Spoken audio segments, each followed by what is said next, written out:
50, 45. There goes Davis. Oh, my God. Davis is going to run it all the way back. Auburn's going to win the football game. Auburn's going to win the football game. He ran the missed field goal back. He ran it back 109 yards. They're not going to keep him off the field tonight. Holy cow. Oh, my God. Auburn wins. Auburn has won the Iron Bowl. Auburn has won the Iron Bowl in the most unbelievable fashion you will ever see. Welcome in, everyone, to a brand new edition of The Dream Wage, episode 616. Today is Friday, January 16th, 2026. Okay, we got a great episode today. We'll do a little NFL head coaching here in MetLife. Got some baseball. Okay, we're only about less than a month away from pitchers and catchers reporting. A lot of controversy. We'll talk a little baseball, and then we got NFL divisional round picks. 4 games. We got lock, dog, maybe a teaser, and we got prop of the weekend. Elvis is not here per usual, but we do have his plays for you later on in the show. But kid, how we doing today? Doing all right, my man. Yeah, we're just getting off of another legendary EP prior, and yeah, we're getting into this beautiful show, and I think led into a beautiful weekend. I mean, football, maybe some snowy weather. I think they did the scheduling perfectly. I had it a little differently. I thought they were going to do us wrong. The way they have it set up, honestly, giving Chicago the Sunday night game, I think it's a perfect schedule.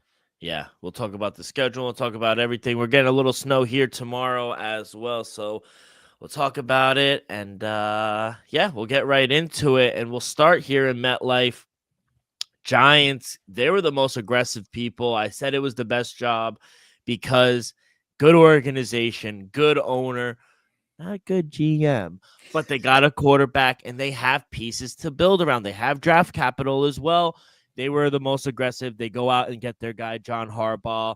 And, from 2004 to 2015, you knew who it was. It was Tom Coughlin. It was a big boy in the show. They needed some stability. And since then, they really haven't had it. They went from Ben McAdoo to Pat Shurmur, Joe Judge, and then obviously Brian Dable. And, now bringing in a grown-up in the room like John Harbaugh, who's won everywhere he's gone, maybe they're hoping to regain some of that Tom Coughlin older man stability that they once had. Thoughts on the hire?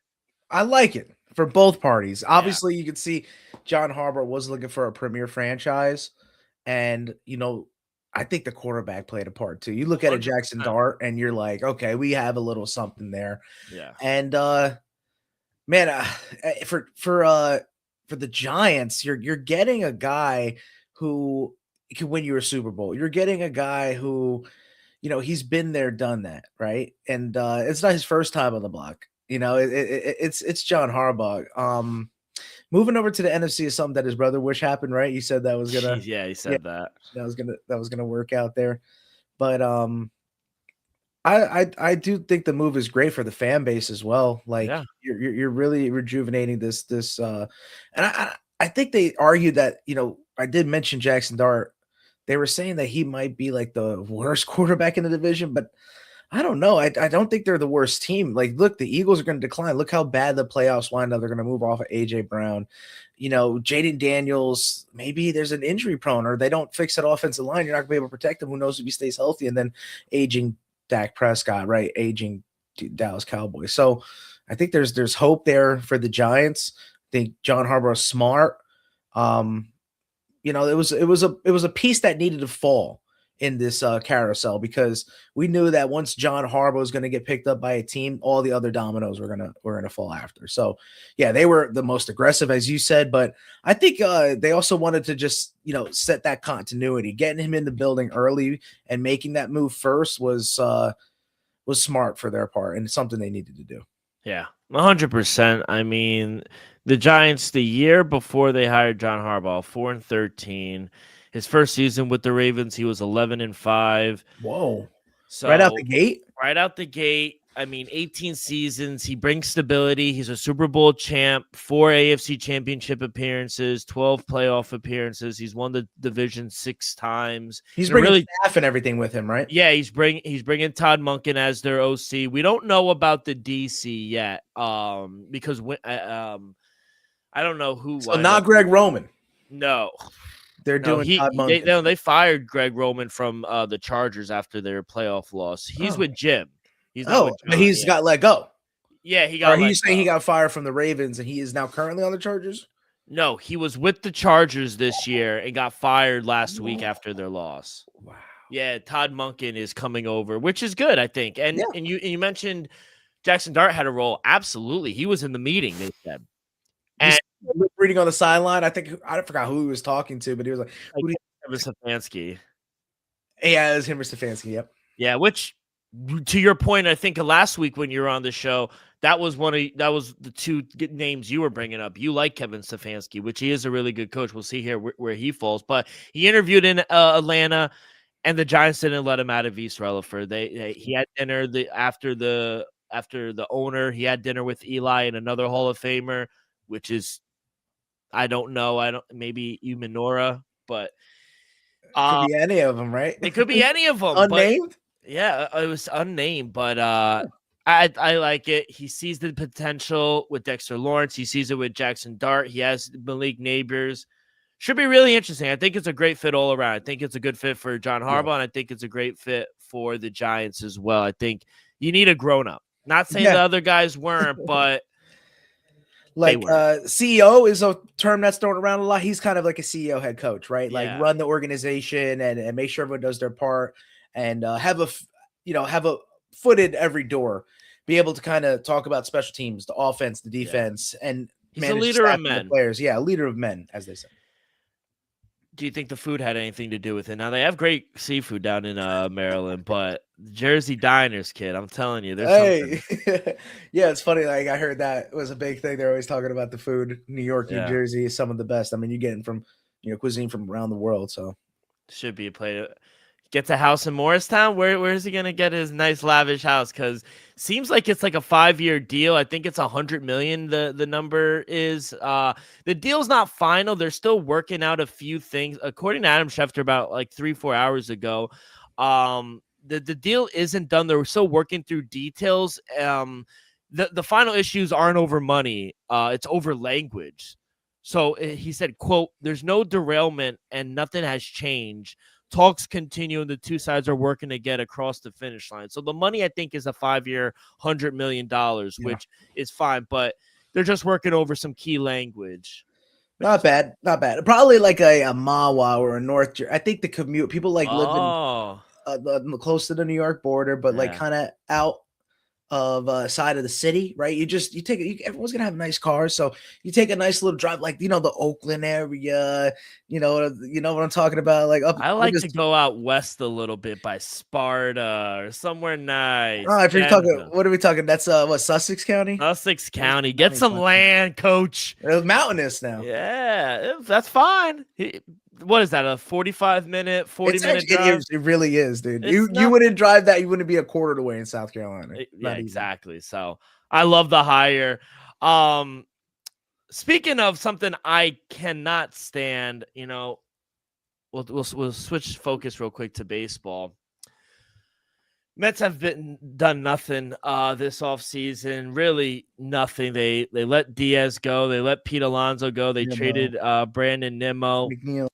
Yeah, well, thank God McNeil's gone. But, they did a lot, and they've kind of struck out on a lot of, like, key signings. And then, Kyle Tucker, one of the premier outfielders left on the market. It's between us, Toronto, and LA was always there, but it always seemed like it was the years. And then the Mets offered him $50 million per year. That's and heavy there, too. He used the Mets to go and get $60 million from the Dodgers, and the Dodgers are going to pay him, and it's insane to me. He's making $60 million he's making more than the whole St. Louis Cardinals.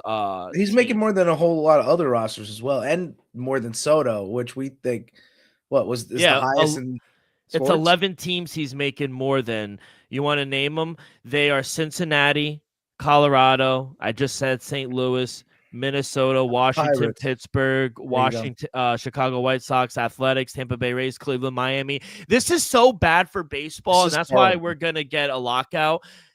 It's good for the Dodgers. They're not doing anything wrong. No, they're playing within the means of the sport. They are. This is indicative of Rob Manfred. He's a fraud, and this is why really we're going to have a lockout in about a year and a half. Yeah. But in average, what the LA Dodgers are paying $2.1 billion a guaranteed salary on the books after signing Kyle Tucker. I mean, they deferred all the money to Shohei Ohtani. They gave Yamamoto $200 million. They gave Sasaki $200 million. Freddie Freeman's making over $100 million. It's sad. It really is. Baseball can't continue like this. No. And like I said, I hate the Dodgers, but I don't blame them because they're exploiting their competitive advantage, which That's have. The money, the bankroll. The Yankees did it in the 90s. Yes. You got to think about it. They were outspending everybody then. And it's just the way that it's being set up. It's being set up in their favor because they have the money. And you can't blame the players either. And as a Mets fan, you look at Steve Cohen, why are you spending money? It's going to come out of his pocket. Like, for some reason, that money that's the Dodgers spending, it's money they've earned, right? It's not really coming out of any individual's pocket. The team as a whole, right, is got this money. Yeah, they have it, but I don't know. I think some of the money's deferred, like I said, for Shohei. So, like, and it's attractive. It's a good organization. And essentially, the regular season doesn't mean shit anymore to them because they have the best players. They even had a down year last year. They won, 95 games, and then they won the World Series. Yeah. So from March to the end of September, doesn't matter. They're going to make the playoffs, and then they're just going to win the World Series again. That's what it seems like. That's what it seems like. That's what the players you've been hearing around the league after Jeff Passan has said is they say they can't compete. Players are feeling like they can't compete with the Dodgers. They can't. Pittsburgh can't compete. Tampa Bay Rays can't compete.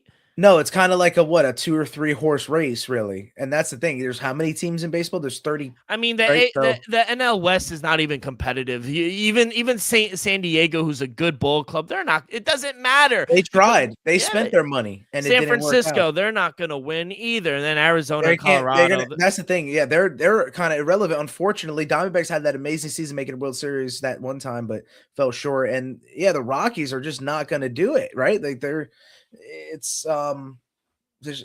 you look at the AL West. I mean, now the Astros are out of it, right? There's no real. The Texas Rangers look like they just gave up Simeon to the Mets. The whole entire MLB is a mess. We're focused on pitch clocks and all this, and the sport itself shows. Look at the college level. Coastal, as a small school with determination, we're able to make it to the final. Sport of baseball used to be that a team that wants it more can make it. So I mean, small ball can win. There's no more small ball, right? Like that doesn't exist anymore. It's all about home runs and analytics and. Me and you are kind of purists. We'd rather have more feel of the sport going back into it. Coaches and managers and bench coaches that are going to, play with the feel rather than analytics, like let some starters pitch. Where can we get the starters pitching longer again? You know what I mean? Like you're pulling guys so quickly and it's just not the same sport I grew up with. But that's the same said for a lot of things. There's been so much change in the past 2 decades. So it's just, I guess it's difficult, but like you said, it's for the Dodgers. They're willingly playing within the means of the game, and 100%. For all the love that I may have spewed out there in my little rant there, Rob Manfred is responsible as the commissioner. He's killing the sport I love because of how much it's changed, and making it one-sided. I think every sport may have their little thing, right? We talk about like the NBA, they had the tanking issue, right? Like teams, no betting right now. Well, back to betting. Hey, so I mean, like, there's always something, and now you got this where it's like a classism issue. You got the big markets are basically big brothering all the small markets, and there's no in between. So we hope it doesn't continue this way. Kyle Tucker's a great player. Don't get me wrong. I mean, he's one of the best, and in 83 career games against NL West opponents, he's hitting 276. 54 RBIs, 16 stolen bases, 884 OPS. Now, his fielding has declined a little bit, but I mean, when it's the postseason, he's just on one right now. The last 160 games, he's hitting 290 with 40 home runs, 31 stolen bases, only 15% walk rate as well. The guy's generational talent. I mean, I kind of wasn't shocked anymore when I saw that headline. It said he signed to the Dodgers. I was like, yeah. And all these fucking guys that were like, oh, he's going to the Mets. He's going to the Mets. And all these reporters talking about like the Mets, they've offered Kyle Tucker this and that. Have they learned anything? Why would you sign with this organization? They not go back to my tweet. I said they will not sign Tucker. This organization does not want to win. And you mentioned, oh, Steve Cohen. Yeah, he signs people and he spends money, but it's an aptitude. And the Mets, they make a quick pivot because they thought, we were going to get hot on Cashman too. People are hot on Cashman. People are hot on a lot of the different, GMs and making decisions like that. And not a big fan of what they're doing. Playing like analytical, cheap, or it's. And then the Mets they pivot less than 24 hours, and I didn't even think he was on the board. I knew he was a free agent, but from everything that these reporters, quote unquote, were saying, it was like he's locked up with the Phillies, 7 years, $200 million. I was like, okay, well, he's gonna go there. Then the Mets sweep in overnight and give him a 3-year, $126 million, $42 million to Bo Bichette. Yeah, it's a lot of money, but I don't give a fuck at this point. Really? Yeah, but we were just like accepting anything at this point, bro. They could have signed a bag of chips and we would have been kind of like, all right. Yeah, I mean, it's not a bad hire. It's like someone called me like, hey, do you see the Mets? I said, yeah. I like Bo Bichette. I do like Bo. I really do. And I wanted to bring this up because everyone was like, you know what? Are you better than what you were last year with all the, subtractions? And I want to say yes. I really do, because you lose Jeff McNeil, you lose Pete Alonso, you lose Brandon Nimmo, but then you bring in a guy like Bo Bichette, Marcus Semien, and Jorge Polanco. I think offensively, yes, I think we are better than we were last year. Now, I still think we need another outfielder. I still think we need a pitcher or two, but I do think offensively we are better. We still have work to do because all the players last year that got eliminated. So there's a chart, right? This guy does a really good job. I want to give him credit. Michael Barnin, his Twitter is, but he subtracted all of our WAR, which is one of the best stats for baseball, wins above replacement. And, they do Cedric Mullins, they do Pete Alonso, Brandon Nimmo, they do all the guys. And so all of the guys WAR subtracted that we lost is 13.4. And then the guys we added, Jorge Polanco, 2.6, Marcus Semien, 2.1, Luke Weaver, 0.5, Devin Williams, 1.4, and Bo Bichette is a 3.8. So all in total, our WAR is 10.2 this offseason. So we still have a net of negative 3.2. We still have work to do, but I'll say this.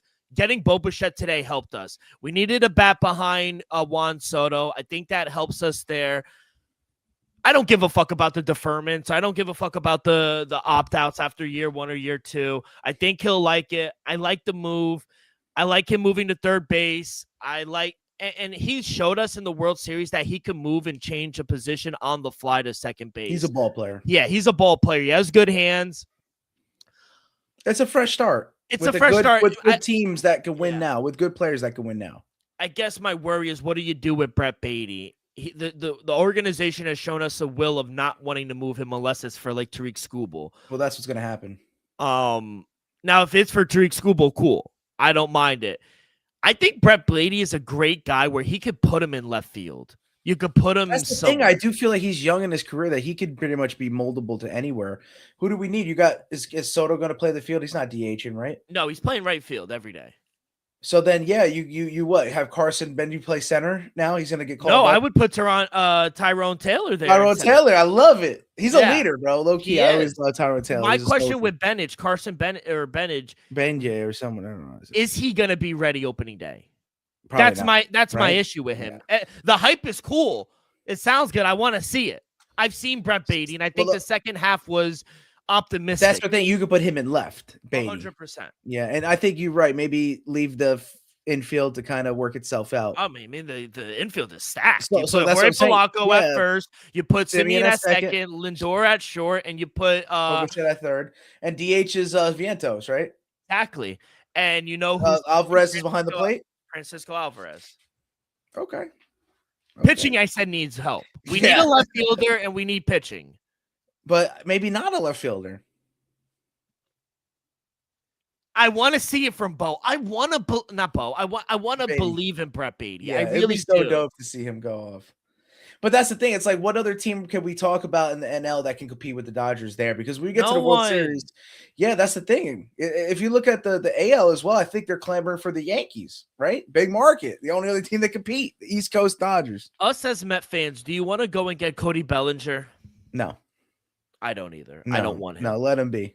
I don't want Cody Bellinger. No, you're going to have to pay too much for it. I think that's the hesitation on signing a lot of these players where we thought going into it. I think that's where the fans are upset is that we were led astray. We were run amok. We were bamboozled, hoodwinked, you know, great words. Yeah. So, I mean, come on now. That's why we're feeling disappointment here because we thought we had a big baller, Uncle Steve, coming into the building, maybe saying something that the Wilpons haven't in the past, but we're right back where we started. I mean, Cohen makes the Wilpons look, at least they wanted to win. At least they had a little heart, even though they were part of the, Steve Cohen. They all a part of the damn Ponzi schemes. I mean, come on. I don't know. They're all schemers. I mean, look at Steve Cohen. His skeletons aren't clean either. Hedge fund guy. Yeah. Yeah, he got his thing. He got his fucking casino. They got approved. Yep. Mr. and Mrs. Met, they're gonna be gone too. Huh? Yeah. Pink ponies next. They're turning this organization into a you know what. It's sad. And also with tragic, the pitching thing. Tragic. If it's not Tariq Skubal, I don't even want Framber Valdez, if I'm being honest. No. Like, I think Skubal could realize that we could win with him now, and it's time because he's got a year or two left. I think he has a year left. Being the top pitcher in the league. He'll have years after, but he won't be as dominant after this. Let's be real. Like, everyone hits a bump. Randy Johnson is like one of the only ones that like rejuvenated in 10 years into his career, 4 straight Cy Youngs. I mean, come on. The most Met thing that was going to happen, and I could already see it. We trade and give them all our prospects, all Brett Beatty, everyone, and then we don't re-sign him and he leaves. Yeah, that's what's going to happen. That's what's going to happen. I don't want to speak it to existence, but yeah, that's the Mets. Not the best, but it's a step forward. I don't mind it. It's not like what the fuck is this? We're headed in the right direction, it seems. Yeah, I think our offense is better. I really do. I truly believe that. I think our infield is stacked. We need a left fielder and we need pitching.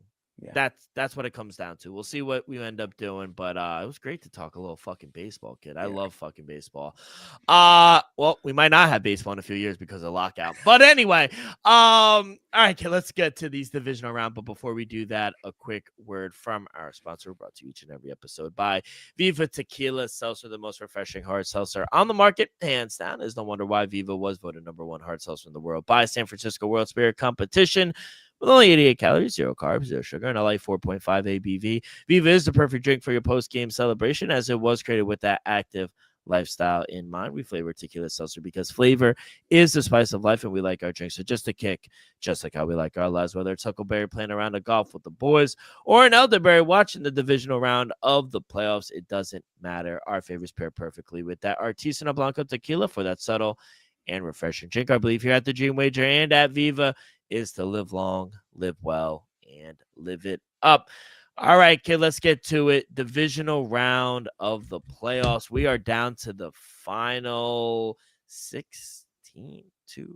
8 teams, excuse me. 8 teams. 4 games. Yes, 4 games left. 2 on Saturday, 2 on Sunday. I agree. I like it. I like the Seattle 49ers Saturday night. And they had to put Houston in the morning because, the Rams and the Bears game is going to be better, in my opinion, and that's later on in the night on Sunday. But we will start in Denver at Mile High, where the Broncos are short favorites, -1.5, -116 on the money line, -102 for the Bills. Total is 46. I will let you lead it off, kid. What do you like?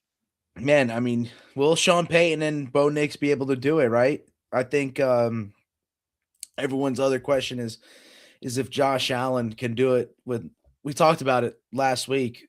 No Lamar, no Patrick Mahomes, who he's never beat, or even Joe Burrow for that matter. All guys who except Lamar made the Super Bowl. No one else in the AFC, right? Other than Joe Burrow last, because other than that's been what Peyton Manning, Ben Roethlisberger, Tom Brady, right? Yeah. And Patrick Mahomes. So this will be, I think, the first time will be a new one. Man, I think they have a massive advantage at Mile High. I think that has to be said. And Broncos played all year with that great defense that they should be the favorite here. But there's just something like with that win coming off for the Bills, man, and Josh Allen. Like they have no one. You see it on paper, no one, but they're playing with all the grit and determination by Josh Allen. Behind Josh Allen, he's leading them, and it just seems like he's unstoppable right now at this point. So I like to take the points in the back pocket. I think they can win outright. The Bills can, just like I said, being that Josh Allen could do things that Bo Nix can't. But maybe there's some things Bo Nix can do that Josh Allen can't, right? And I think we're gonna see if the X factor is that Broncos defense. I mean, if they start shutting down Josh Allen, I mean, as they've done all year to a lot of quarterbacks, I mean, it's gonna be a long night and a cold one.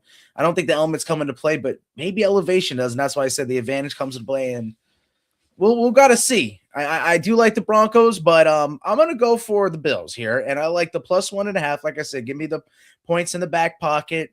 On the road they seem to be traveling well, and even if they, I think there's a chance they don't have to go on the road. No matter what, they have to go on the road, right? So they're just gonna have to go on the road all the way to make the Super Bowl. A lot of pressure on Josh Allen and McDermott. Maybe a lot is also on Sean Payne and Bo Nix. So yeah, I'm on Buffalo with the +1.5. Yeah, so is Elvis. Elvis is on Buffalo here as well. And for me, kid, I thought this game was pretty easy to handicap, if I'm being honest. I think the elevation factor is a definite advantage here for Denver. I have to be on Denver here. I think this is one of my favorite. This is my favorite play. I'm going to be on Denver here. I'll lay the 1.5. I think with Sean Payton, I have a week to prepare. He's really good straight up, not ATS wise, because, with a week to prepare in divisional rounds, he's usually a big favorite. But this week, he only has to cover 1.5. So, and Josh Allen, he's amazing. My question to you real quick, if they didn't have Josh Allen, what do you think this number is? Poof. Might be Denver, like 14, Denver 4, 13.5. I don't know. I'd probably say like Denver 4, Denver 5, -5. Like, that's how good and that's how. No, Josh Allen literally, I think, carries about 2 touchdowns. Wow. Not joking. Yeah. I mean, he was amazing last week, and Liam Cohen had a shit game plan, and they still almost lost. I think against this defense, I just don't think Josh Allen's going to have similar success here. I think Bo Nix is going to do just enough to win the game. And ultimately, I just trust their defense. Was it Nick Bedetto? Who else do they got back there? They got a lot of dudes. And, so I think they're going to be able to stop Josh Allen. And, offensively, I think they're going to be able to run the ball too, Denver, with Sean Payton. So, yeah, give me Denver here at home. Yeah, RJ, watch out for the prop section a little later. I do like RJ Harvey. But, yeah, kid, I'm going to take the Broncos here, -1.5. You had to do it to us. Yeah, I can't be out with you guys. Let's go to Seattle. You are wearing your Seattle Seahawks shirt, or your hat, excuse me. -7 for the Hawks, -335 on the money line, +270. For the 49ers, total is 44.5. I'll say mine first, and then I'll let you go. Yeah, this is the third time these two teams are playing this year, and I was on Seattle about 2 weeks ago, or maybe it was 3 weeks ago, but whatever. I was on them that time. Gonna go right back to the wagon. Give me Seattle here, kid. I think it's a good teaser spot as well to get them down to -1, but similar handicap to the first game. Better defense. I think they have the best defense in the league, and they're even more hurt. Look, defense wins champions. Look, 3 of the best defenses in the league are in this playoffs. Exactly, and the 49ers coming off that emotional win last week. You lose George Kittle, dumping the Gatorade. They're even more hurt than they were entering in. the playoffs. Yeah, we're entering. So, Trent Williams being back, it does help their line. I do agree, but they lost George Kittle, who is an impact player on the field and off the field. I think it's an addition minus the subtract or addition by subtraction. So I just don't see how the 49ers move the ball. I think they're going to get Brock Purdy fits. And I think this is Sam Darnold's time. Give me the Seahawks. Yeah, like you said, it's like similar to the Broncos team, like as a whole, right? Like Bo Nix, like Sam Darnold, these quarterbacks that you don't think could do it, but they surely can move that offense. Like honestly, you look at them; they've had some rough spots this year, but at the end of the day, I mean, look at some of the games. Sam Darnold's had 4 touchdown games. Bo Nix has had some big, massive 500+ yard games. So they're capable of exploding on offense because it's those defenses that carry. And yeah, I mean, honestly, my favorite pick is the Seahawks this week, and I think they're a dominant 1 seed. I think that's the thing about looking at the Broncos is that they're not the most dominant 1 seed, but you look at the Seahawks and what they did 3 weeks ago to the 49ers. Yeah, they steamrolled them. They didn't allow anything on offense, only 3 points. I think that continues here. I know you said the 49ers looking good, moving the ball, but like you said, it's probably George Kittle that helped a lot with that coming back, and now he's not there anymore. And now don't get me wrong, Jake Tongs is a good backup tight end, but that's exactly that, a backup. He's no George Kittle, which is like probably top 3, right? Tight end in the league, George Kittle. Definitely top 5, yeah. Yeah, so he's not everything, but then we go back to the injuries on the defensive side of the ball, right? Eric Kendricks did I take back what I said last week, putting some dirt on Eric Kendrick was a good linebacker when he played. He's just a little older vet now coming back. He looked good, but it's still not having Fred Warner or a Nick Bosa, right? They're both out still on defensive. Yeah. So I think it's just a little bit. I know Elvis is on the other side. Yeah. And we needed you to be on the other side in the first, but you and I are together in this one, and he's on the opposite in this. Yep. I'll lay the points too. I'll lay the -6.5, -7, whatever that they have to do. Yeah. 12th man, baby. Let's fucking go. Can't wait to visit the Pacific Northwest. Yeah, like Joe said, Elvis is on the 49ers. That's his team. He likes the 49ers. He's been riding. I mean, 7.5 is a lot of points. Is it though? Is it? Yeah, we're gonna find out. Let's go to Sunday. It is the Elvis's Patriots at home taking on the Houston Texans. Patriots laying 3 at home, -180 on the money line, +152. For the Texans, total is 40.5. Disclosure, obviously, Elvis is taking the Eagles -3. The Eagles. Yeah, he's taking the Patriots. Maybe those Patriots Patriots are Eagles. His freedom rings.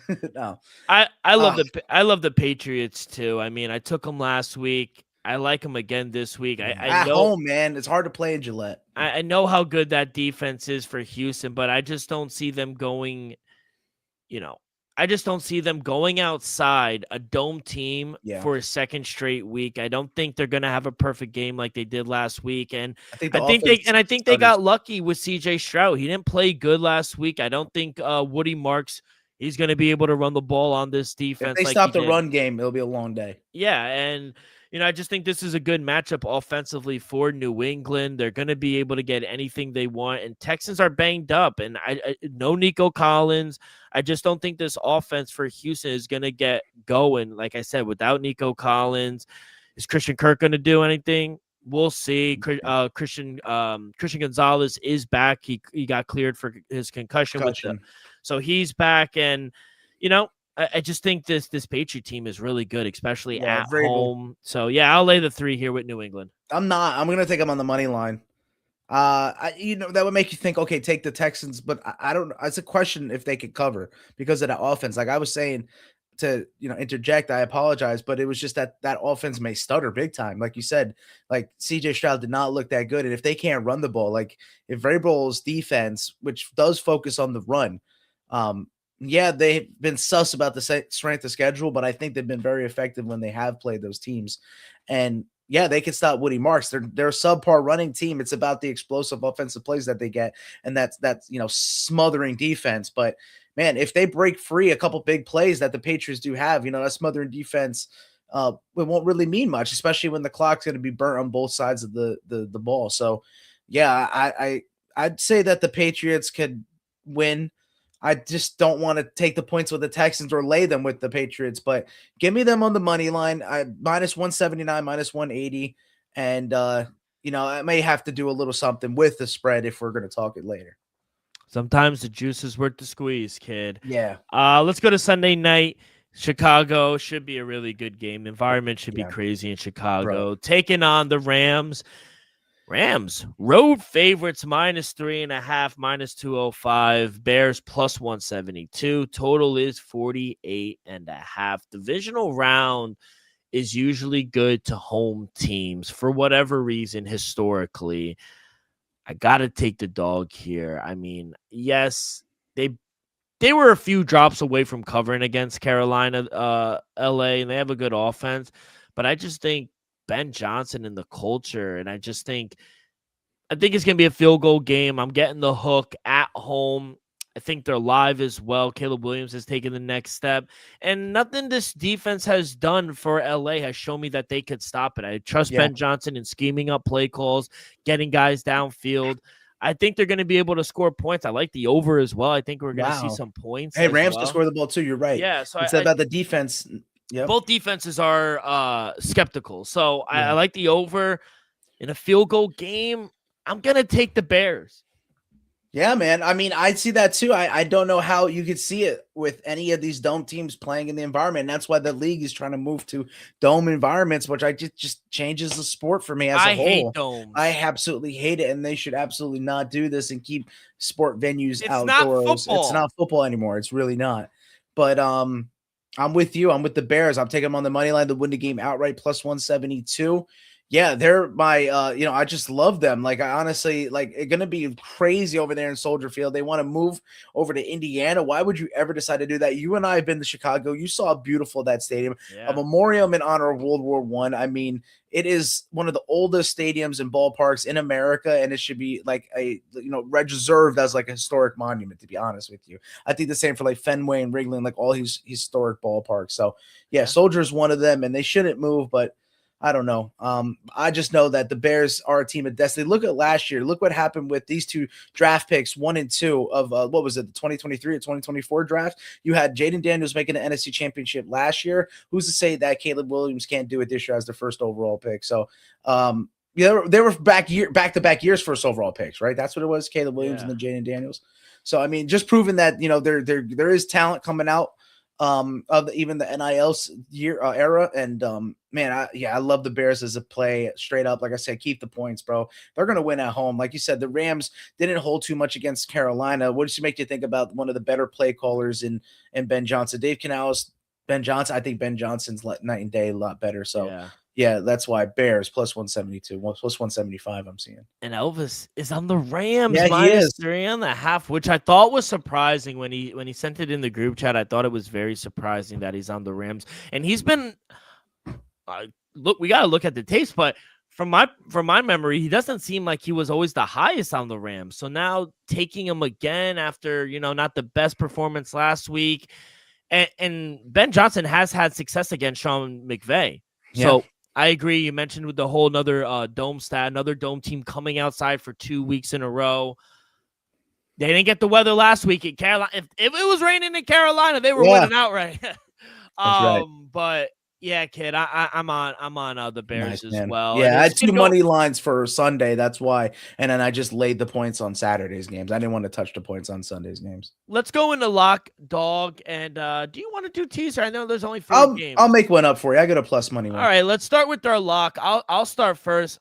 We'll start with the first game. I'm all over Denver here, minus 1.5. You want to take the money line, minus 115. I don't mind that. I just think Josh Allen, he can't get over that hump. Whatever it is, he's an amazing quarterback, but he just runs into really good teams on the road. Yes, he won last week against Jacksonville, but they barely won. It was a nice weather game. Yeah, nice weather. Trevor Lawrence played one of his worst games. Liam Cohen didn't call a good game. This is a Hall of Famer and Sean Payton.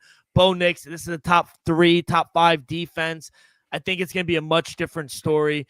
I'll lay the 1.5 with Denver. What's your Mine's lock? The Seahawks. Yeah, obviously. I'll lay the points. I'll lay like almost 10 points. I'm gonna assume Elvis didn't say anything, but I'm gonna assume his lock is the Patriots. I'm gonna talk for him. It's the Patriots minus the 3. But like you and I think, well, since I'm assuming for Elvis, his dog is probably the 49ers plus 7.5. That's the only dog he took. My dog has to be the Bears plus 170 at home. At home, home puppies. They're barking. Bear down, exactly. Yeah, give me the Bears. I'll take them as my dog. I want to get a bear like flag going on, not like the Chicago Bears, but like a motif of a bear like running through the woods. Where do you think Mike Dick is watching this fucking game? Oh man, she's sitting on a lazy boy, chilling. Maybe a cigar. Maybe not even lit, but he's got one. What's your teaser? You say you're gonna make one, or you have one? Yeah. So at the end of the day, like I said, keep the points with the Bears, but my lock is the Seahawks. I can't put a lock as a part of a teaser, so I did the math and we added it all up. We're getting you plus 129 for the Bears, right? They're getting plus 3.5. Let's get it at plus 9.5. The Patriots, I always saw the hook on all of the options, so we got plus 3.5 for the Patriots at home, and then the Bills plus 7.5. There's no way they're going to lose by more than a touchdown, will they? Maybe. But plus 129 for those 3 teasers. Yeah, I'll do a 3-way teaser as well. I wouldn't advise it, but for the fuck of it and for the show, I'll do Seattle down to -1. I'll do the Bears up to plus 9.5. They're winning outright, but we don't need exactly. We don't. It's just I can't touch your lock, right? You can't. Yeah, touch your I can't lock. touch I'm it. on that same philosophy. And I'm gonna take the under. I'll tease the 40.5 from Houston and New England up to 46.5. This is gonna be a defensive matchup. We're gonna see a 16-13 game. Oh, so it's a 6-point swing on the total or the spread. Okay. That's the way. I don't want to double dip like Elvis as well. So he's a bad boy. It worked for him last week. It did. So all right, kid. Time for our prop of the weekend is brought to you by Props.Cash, the best way to research your player props. Joey, Elvis, and we've been using Props.Cash for 2 years now. It's helped us find us edge in several player prop markets on the web or in the Props.Cash app. You'll get quick visual data on player trends, matchup history, and recent performance across every major sport. Clean, reliable stats that make it easy to spot value. Plans start at just $19.99 a month, and right now you can get 25% off your first month with code DREAM25. That is Dream, DREAM 25. So download the app, not now, but right now, and sign up with the monthly subscription. Use code DREAM25 and you'll be paying just $14.99 your first month. Level up your research today at Props.Cash. Kid, real quick before you give yours, Elvis's prop is going to be in that first game with the Bills and the Broncos. Anytime touchdown for Josh Allen minus 114. That's fair. What do you like here, kid? I'm on the last game of the schedule for the divisional round, and I'm all in on the Bears, and I think that Caleb Williams will run one in. I think he's leading the team. I think it may even be a design run by Ben Johnson. So let's go with Caleb Williams anytime touchdown at plus 320. You mentioned him a little earlier in the show. We're going to go back to that first game between Buffalo and Denver. I know he hasn't hit this in a while. He's only averaging around 39 yards per game. But give me RJ Harvey. Over 54.5 rushing yards. This is a good matchup. They're 27th in the league, Buffalo, on stopping the run. Yes, bad run defense. That's why I said Liam Cohen, run the damn ball. What we never did. What were we doing? Never did. Sean Payton is a Hall of Fame coach. He is going to run the ball with RJ Harvey. Give me over 53.5 rushing yards with RJ Harvey. Thank you, Props.Cash. Kid, anything else? What are we doing here? You like anything else? You want to talk about anything else? I'm pretty good. You know me, we're gonna lock into some Octagon. Yo, shout out Octagon for giving you a follow. And yeah, bro, we're just gonna watch some football and then gear up for Sunday's episode before the Natty, baby. I can't wait for that one either. We'll be back Sunday. I think it'll be a 3-man pod. We'll be back for Sunday talking about Indiana and Miami. Is the U actually back? We'll be back to discuss that. Until then, take care of yourselves and each other. Peace.